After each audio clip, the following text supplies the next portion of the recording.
அம்மா இந்த தங்கச்சுரத்தை மூடி, அம்மா இந்த தங்கச்சுரத்தை மூடி சுமார் 7 ஆண்டு காலம் ஆகிவிட்டது. சாப்பிடுறதுக்கு கூட கஷ்டப்படுறாங்கம்மான்னு சொல்லும் பொழுது சகோதரர் விஜயகுமார் சொன்னபடி ஒவ்வொரு குடும்பத்திற்கும் 3500 குடும்பம் நிறுத்தப்பட்ட அந்த தங்கச்சுரங்க தொழிலாளர்கள் குடும்பத்திற்கு ஒரு மூட்டை அரிசியை வழங்கிய பெருமை புரட்சி தலைவி அம்மா அவர்களுக்கு உண்டு. அண்ணா திமுக இங்க மாத்திரமல்ல, புரட்சி தலைவர் காலத்திலிருந்து இந்த தங்க வயல் மக்களை பாதுகாத்தவர் புரட்சி தலைவர் எம்ஜிஆர். கர்ம வீரர் காமராஜர் பெரியவர்.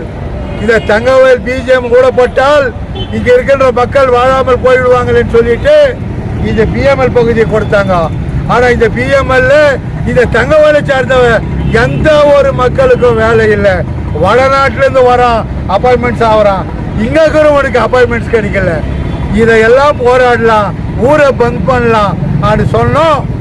ஆனால் உக்காந்தாங்க, ஏச்சாங்க. உக்காரும் போது யாரும் வரலையே சொல்லி போராடினாங்க. ஏச்சுக்கும் போது யாருக்கு சொல்லாதீங்க ஏச்சு போயிட்டாங்க. அவங்களுடைய கோரிக்கை எப்படி முடிவாக போதோ எங்களுக்கு தெரியல. கடவுள் புண்ணியத்தில் அவங்க நல்லா இருக்கணும். இந்த அம்மா நினைவு நல்ல சொல்றேன், அவங்களுக்கு நல்லது கிடைக்கணும். அவங்களோட குடும்பம் நல்லா இருக்கணும். அவங்களாம் முன்னுக்கு போகணும். அவர்கள் முன்னுக்கு போனோம். இந்த பிஎம்எல் தொழிற்சாலையில் இந்த தங்கவயல் மக்கள் பணியாற்றணும். கழகத்தின் காவல் தெய்வம் சத்துணவு படித்த சரித்திர நாயகனின் வாரிசும் இந்த கழகத்திலே 3 முறை முதலமைச்சராக திகழ்ந்து தமிழகம் மாத்திரமல்ல உலகெங்கும் வாழ்கின்ற அத்தனை உள்ளங்களும் புரட்சி தலைவி அம்மா அவர்களை அம்மா அம்மா என்று அழைத்த ஒரே ஒப்பற்ற தலைவி யார் என்று சொன்னால் புரட்சி தலைவி அம்மா அவர்கள். புரட்சி தலைவி அம்மா அவர்களுடைய இந்த 8வது ஆண்டு நினைவு தினத்தை முன்னிட்டு இங்கே எனக்கு முன்னதாக புரட்சி தலைவி அம்மா அவர்களுடைய புகழை பேசிய அன்புக்குரிய சகோதரர் மாவட்டத்தினுடைய செயலாளர் சகோதரர் வி விஜயன் அவர்கள் இந்த தங்கவயல் தொகுதி மாத்திரமல்ல, கர்நாடக மாநிலத்திலே உழைக்கின்ற வர்க்கத்திலே உழைப்பவர்களே உயர்ந்தவர்கள் என்று எடுத்துக்காட்டி அங்கங்கே பகுதி மக்களுக்கு உணர்வு ஊட்டுகின்ற வகையிலே செயலாற்றி கொண்டிருக்கின்ற ஆண்டரேசன்பேட்டை பகுதியின் பொறுப்பாளரும் கோலார் மாவட்டத்தின் பொறுப்பாளரும் அன்பு தம்பி பழக்கடை கதிரவன் அவர்களே, மரியாதைக்குரிய அன்பு சகோதரர் கழகத்தினுடைய முன்னோடியும் தொழிற்சங்கத்தினுடைய முன்னோடியுமான ஜெயராம் அவர்களே, அன்பு தம்பி புருஷோத்தமன் அவர்களே, அன்பு சகோதரர்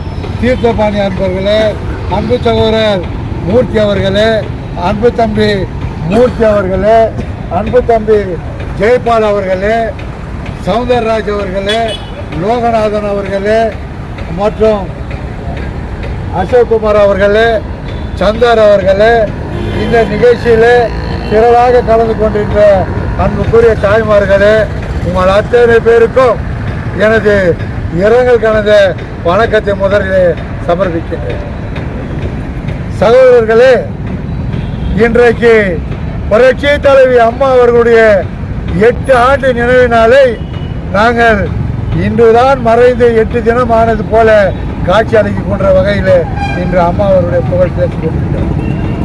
அம்மா அவர்கள் இங்கே கர்நாடக மாநிலத்திலே அனைத்து அண்ணா திராவிட முன்னேற்ற கழகத்தின் சார்பாக கொண்டாடப்படுகிறது என்று சொன்னால், அம்மா அவர்களால் இங்கே 3 முறை சட்டமன்ற உறுப்பினராகவும் 4 முறை நகர சபையை பிடித்து அதனுடைய தலைவராகவும் திகழ்ந்த பகுதி இந்த தங்கவயல் பகுதி. பெஞ்சல் புயல் வந்து ஆயிரக்கணக்கான மக்கள் அங்கே அவதிக்குள்ளா இருக்காங்க. மக்கள் மத்தியில வரல.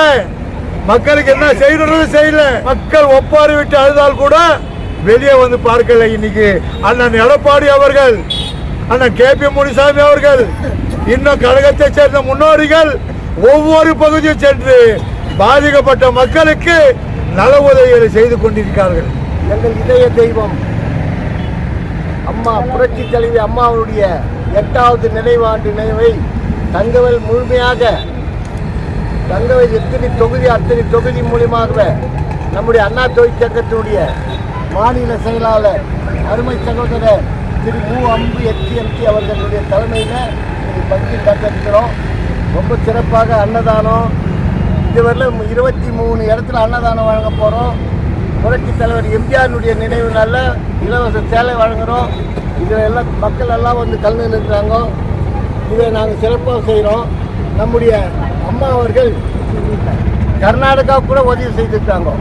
அந்த உதவி எப்படின்னா, நம்முடைய அண்ணா தொழிற்சங்கத்தினுடைய மாநில செயலாளர் அருமை சகோதரர் அன்பு மூலியமாக 50 kg அரிசி தங்கவயல் மக்களுக்கு 4000 மூட்டை கொடுத்துருக்காங்க. அந்த வழங்கிய பெருமை அம்மாவுக்கு சேரும்.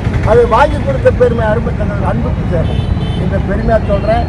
இன்றைக்கு அம்மா நம் மத்தியில் இல்லை என்றாலும் அவர் ஊக்கிவிட்ட உணர்வு உண்டு.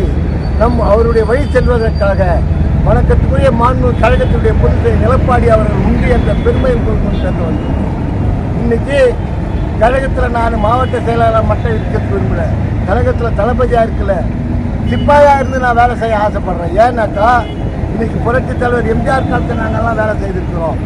அதே மாதிரி அம்மா காலத்தில் செய்திருக்கிறோம், கட்சிக்காக உழைச்சிருக்கிறோம். இன்னைக்கு இந்த மாண்புக்கு முன்னாள் முதல்வர் கட்சியுடைய பொதுச் எடப்பாடி அவருடைய தலைமையில் இன்னைக்கு நாங்கள் வேலை செய்ய தயாராக இருக்கிறோம். கூறி அம்மா வாழ்க, புரட்சி தலைவர் வாழ்க, புரட்சி தலைவர் எம்ஜிஆர் நாம வாழ்க, அம்மா நாம வாழ்க, எடப்பாடி புகழ் ஓங்குக ஓங்குக என்று சொல்லி உங்கள் அனைவருக்கும் நன்றி கூறி விடைபெறுகின்றேன். நன்றி, வணக்கம். அன்னதான நிகழ்ச்சியானது இப்பொழுது ஆரம்பிக்கின்றோம்.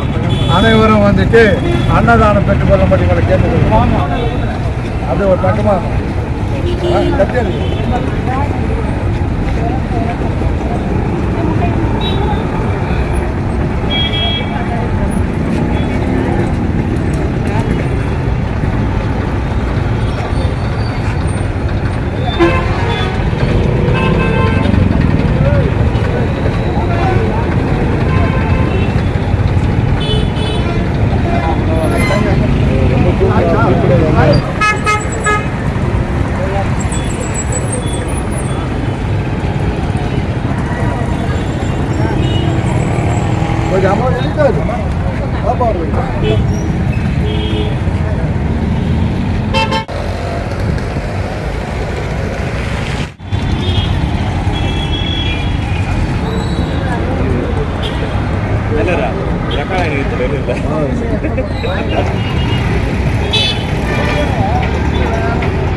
அம்மா படம் கொஞ்சம்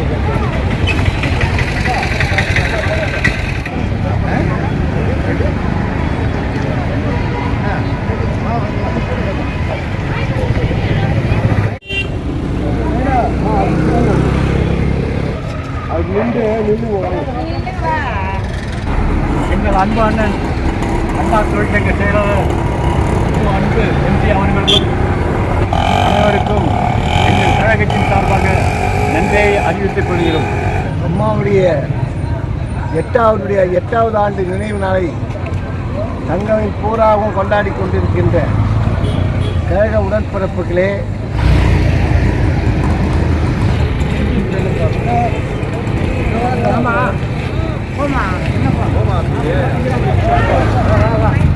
ಬಿಜೆಪಿಗೆ ಕಾಲಿಡಕ್ಕಾಗಿಲ್ಲ. ಎಲ್ಲಿ ನೋಡಿದ್ರು ಡ್ರೈನೇಜಿ ಕಾಲುವೆಗಳು. ಈ ಮಳೆ ಬಂತು, ಈ ಮಳೆ ಬಂದ ಮೇಲೆ ಇನ್ನೂ ಕಾಡಾಗಿದೆ ಊರು ಇನ್ನೂ ಕಾಡಾಗ್ಬಿಡ್ತು. ಇವಾಗ ಉದಾಹರಣೆಗೆ ಎತ್ತಬೇಕಾದ್ರೆ KGF ಹಾಸ್ಪಿಟಲ್ ಹೊಸದಾಗಿ ಕಟ್ಟಿರೋದು, ಮೊನ್ನೆ ಮಳೆ ಬಂದ್ರಿಂದ ಆ ಗೇಟ್ ಎಲ್ಲ ಬಿದ್ದು ಹೋಗೋಯ್ತು. ಆ ಗೇಟ್ಗೆಲ್ಲ ಇಲ್ಲ. ಇವಾಗ ಸಿಮೆಂಟ್ ಬ್ಯಾಗ್ ಮಾಡ್ತಾನೆ ಹಾಸ್ಪಿಟ್ಲ್. ಸುಮಾರು 3 ಲಕ್ಷ ಜನ ಇದ್ದಾರೆ ಇಲ್ಲಿ ವೋಟರ್ಸು. ಅವರೆಲ್ಲ ಹೋಗ್ಬೇಕಾದ್ರೆ ಅದೇ ಹಾಸ್ಪಿಟ್ಲು. ಎಲ್ಲ ಕೇಳ್ರಿ, ಊರು ಎಬ್ಬು ಹೊಡಿತಾ ಇದೆ, ಕಾಲಿಡಕ್ಕೆ ಜಾಗ ಇಲ್ಲ, ಹಾವುಗಳು ಬರುತ್ತೆ, ಜಂಟುಗಳು ಬರ್ತಾ ಇದೆ, ಯಾವ ಎಲ್ಲಿ ಬಂದು ಕಚ್ತಾ ಇದ್ದತ್ತೆ ಕಾಣಲಿಲ್ಲ. ಯಾರಾದರೂ ಲೆಟ್ರಿನ್ ಹೋಗ್ಬೇಕಾದ್ರೆ ಅಲ್ಲಿ ವ್ಯವಸ್ಥೆ ಇಲ್ಲ, ತುಂಬ ಕಷ್ಟ ಆಗುತ್ತೆ. ನೀರು ಬಂದ್ಬಿಟ್ಟು ಈ ಮಳೆಗೆ ಹಿಂಗೆ ಸಾಯ್ತಾ ಇದ್ದೀವಿ ಅಂದರೆ ಇನ್ನೂ ಜೋರು ಮಳೆಲ್ಲ ಬಂದರೆ ಏನಾಗೋದು ಅಂತ ಯೋಚನೆ ಮಾಡಬೇಕು. ಆದ್ದರಿಂದ ನಾವು ಹೇಳ್ತೀವಿ, ಈ ಊರನ್ನ ಉದ್ಧಾರ ಮಾಡಬೇಕು, ಈ ಊರು ಚೆನ್ನಾಗಿ ಆಗಬೇಕು.